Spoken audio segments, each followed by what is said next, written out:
Hey everybody, it's Vika from Bad Health Monologues. So I actually have like my breakfast going. I'm sort of having breakfast with you guys today, and I'm gonna talk about like the stuff that kind of like, whenever you're falling asleep and you're comfortable and you kind of think, oh, like nothing can stop me now from my slumber, and then your idiot brain is like, hey, have you heard about this thing that's really bothering you in your deep subconscious? And then you kind of start thinking about everything and you end up sleeping like crap. Yeah, I'm going to talk about that today.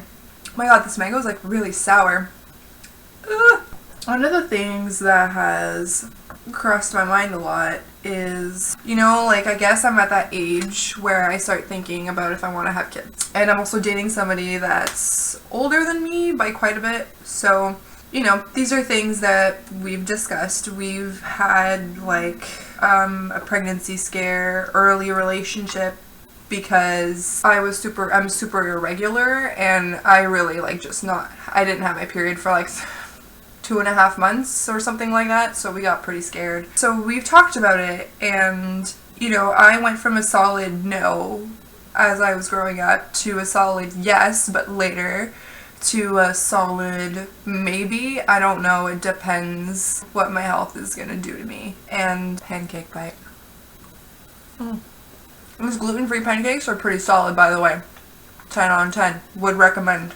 We talked about like my health and like the risks of me passing on the bad genetics, because my epilepsy is genetic and IBS is something that runs a lot in my family on both sides of my family, like on my mom's side and my dad's side. So it's like I was kind of doomed to have like digestion problems. So, we talked about that aspect and like how the risk is probably, not like huge for me to end up with like a child that has both like these conditions, like me.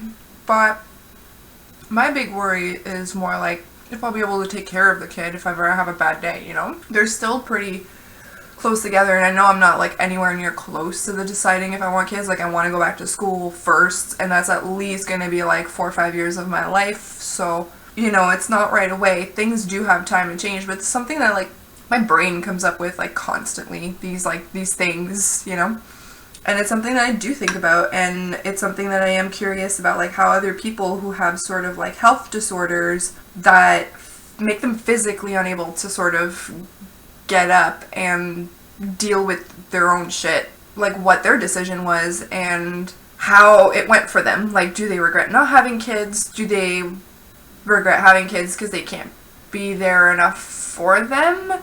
That kind of stuff. So that's why I'm putting out like feelers to see if anybody else knows someone or anything like that, just to know how they dealt with that kind of like thought that kind of pops up in your head. Because I know for me it's pretty scary to think like to have another life that's like completely dependent on me, and like me not maybe able to get up in the morning to bring them to daycare or something. This is the kind of stuff that like keeps me awake at night sometimes, or gives me a hard time because it's not something I can control. But my brain's an asshole and sometimes brings these things up, I just kind of wanted to catch up with you guys a little bit and tell you, like, things that are on my mind. I'm pretty sure it isn't just preoccupying my mind. Like, I'm pretty sure there's other people out there who wonder the same thing, like if they should be having kids or not because of their physical or mental illnesses.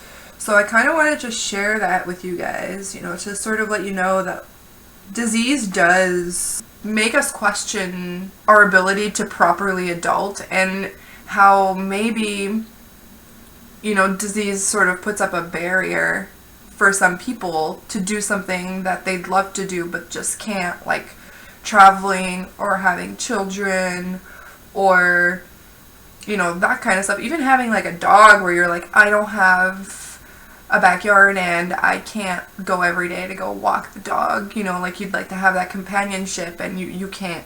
So I feel like it's important to throw it out there that like our disease doesn't just affect us, it affects, my partner. Like what if, like he wants kids, like what if I decide not to have kids because I don't think I can handle it? that kind of stuff. Like, it really affects everyone around you, and it affects your thoughts and your future and your goals that sometimes you just can't achieve because of these things. And sometimes you're gonna have to fight harder to get to the same point where somebody else is, and it's gonna be a lot easier for them, and there's a certain unfairness, or you feel like there's a certain unfairness, and it's hard to explain it to people, especially whenever your disease is invisible. Like, I have stomach problems and epilepsy. I look like a physically healthy person.